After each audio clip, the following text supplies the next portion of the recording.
সেনাবাহিনীর কার্যক্রম আন্তর্জাতিকভাবে প্রশংসিত, তবে এ নিয়ে সন্তুষ্ট না থেকে মানোন্নয়নের পাশাপাশি লক্ষ্যকে বহুদূর নিয়ে যেতে সেনা সদস্যদের পরামর্শ দিলেন সেনাপ্রধান জেনারেল শফিউদ্দিন আহমেদ। নোয়াখালীর স্বর্ণদ্বীপে অনুশীলন কার্যক্রম পর্যবেক্ষণ শেষে গণমাধ্যমে এই কথা বলেন তিনি। এর আগে কুমিল্লা সেনানিবাসে ফায়ারিং প্রতিযোগিতার পুরস্কার বিতরণ করেন সেনাপ্রধান। রাসেল আহমেদের ছবিতে বিস্তারিত জানাচ্ছেন আহমেদ রেজা।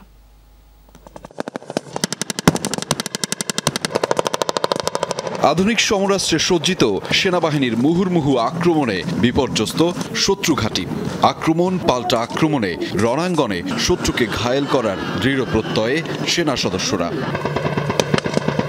বিজয়কেতন ওড়ায় শত্রুকে পরাজিত করে এই মহড়া নোয়াখালীর স্বর্ণদ্বীপে। এতে পদাতিক বাহিনীর সাথে যোগ দেয় আধুনিক ট্যাঙ্ক, এপিসি, গোলন্দাজ, ইঞ্জিনিয়ার্স, কমান্ডো সহ বিমান বাহিনী ও আর্মি এভিয়েশনের সদস্যরা। অনুশীলন পর্যবেক্ষণ করেন সেনাপ্রধান জেনারেল শফিউদ্দিন আহমেদ।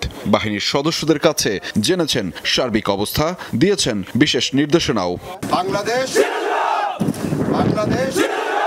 ভালো মান অর্জন করেছি বলে এখানে থেমে থাকবো সেটা নয়, এই মানটাকে আরও উঁচুতে নিয়ে যাওয়ার জন্য আমরা আমাদের প্রশিক্ষণের কার্যক্রম অব্যাহত রাখব। যেন এক যুদ্ধক্ষেত্র, যেন এক যুদ্ধের ময়দান। সমরের শান্তির লক্ষ্যে বাংলাদেশ সেনাবাহিনীর এমন আয়োজন অপারেশন সুবর্ণ বিজয়ের মাধ্যমে জানান দিচ্ছে তাদের সক্ষমতার কথা, যে সক্ষমতা বৈশ্বিক মানদণ্ডে উন্নত থেকে উন্নততর করার প্রয়াস আছে সেনা সদস্যদের।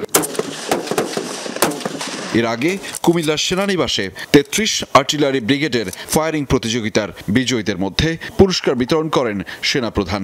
বলেন, ফায়ারিং কার্যক্রমের মানদণ্ড বৈশ্বিক পর্যায়ে নিতে হবে, যাতে বাংলাদেশ সেনাবাহিনীকে সবাই অনুসরণ করে। যে অর্জনটা করেছি ফায়ারিং কম্পিটিশনে বিশ্বমানে, সেটার দণ্ডে আমি সেটার জন্য খুশি, বাট এই জায়গায় আমি থেমে থাকতে চাচ্ছি না। এই মানদণ্ডটাকে আমি আরও উপরে নিয়ে যেতে চাচ্ছি, যাতে করে বিশ্বের অন্যান্য দেশও বা অন্যান্য সেনাবাহিনী আমাদের অনুকরণ করতে পারে। আহমেদ রেজা, যমুনা নিউজ, স্বর্ণদ্বীপ, নোয়াখালী।